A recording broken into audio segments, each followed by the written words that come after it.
I listened to it while I was producing this record because I was just curious about sonically the differences. But before that, I hadn't heard it in about 2.5 years. This is the first time you've produced an entire album by yourself. Yes. Talk about the decision to do it yourself, and do you see that as just, is that part of the thing you've been moving towards? Yeah, I mean, every new chapter, there's something that I do that scares the shit out of me, and this was no different than that. It's just a natural segue, it's a natural evolution, it was the natural next step for me, and I had envisioned myself doing it from the time that I was 10 years old, doing it on my own. And wearing both hats, I found it to be a luxury in retrospect to be the artist and be insulated from the outside world by the producer. So people would almost have to go through the producer to get to me, and I was sort of safely over in my corner doing my thing and being all crazy. But now I felt like I was wearing both hats, so there was less of a buffer in a sense. So there's a lot of different energy that I was having to keep at bay while still writing. I got to go into the studio a little bit at the end of making the record, right. And I noticed that you make the studio very much your own environment. Tell me, what are some of the things that you do in the studio to make it feel less like a place of fear and more like a place of creativity? Right. I bring fabrics pretty much everywhere I go, and incense and candles and books and games and my computer. So I just kind of make it as homey and as inspiring as possible. I feel like colors do that for me.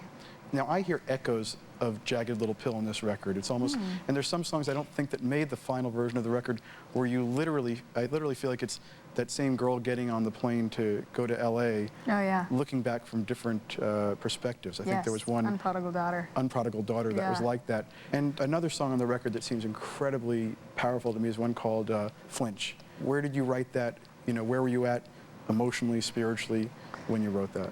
I had just run into the person that I write about in the song, and I surprised myself at how unprepared emotionally I was to even speak with him. And I thought I had come so far to the point where that would be, an easy thing to do. So I went away from that experience and wrote about it right away. And I was vacillating about whether I was going to put it on the record.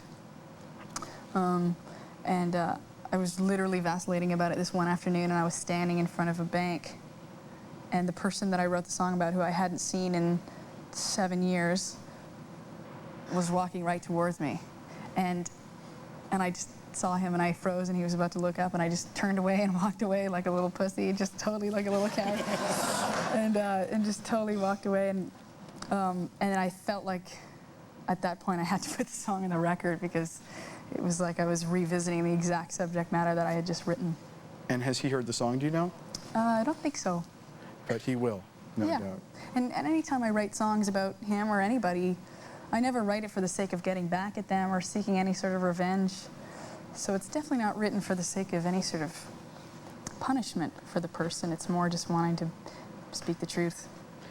What was more difficult for you to face, those who were looking to you as some sort of spokeswoman for a new generation, or those who were sort of leading the backlash? Because there was both. It was like either you were being worshipped or someone was trying to tear you down as a false god of sorts. Right. What was more difficult for you to deal with? Both.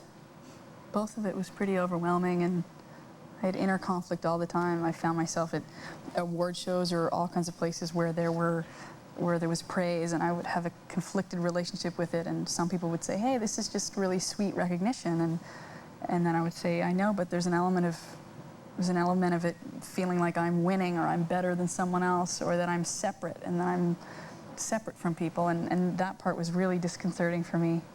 But I've always understood people hating me and people loving me and people not really giving a shit. I fall into the category all the time. So all that really happened was it amplified everything. It made it so that people really were loving it or really hating it. And it got to the point where it was more an exercise of seeing whether I felt understood more so than whether I felt loved. Because someone can hate my music, that's totally cool. Someone can love it, that's cool too. But if it really comes down to, is someone telling me their opinion, or is someone judging me? The judging part just never feels good.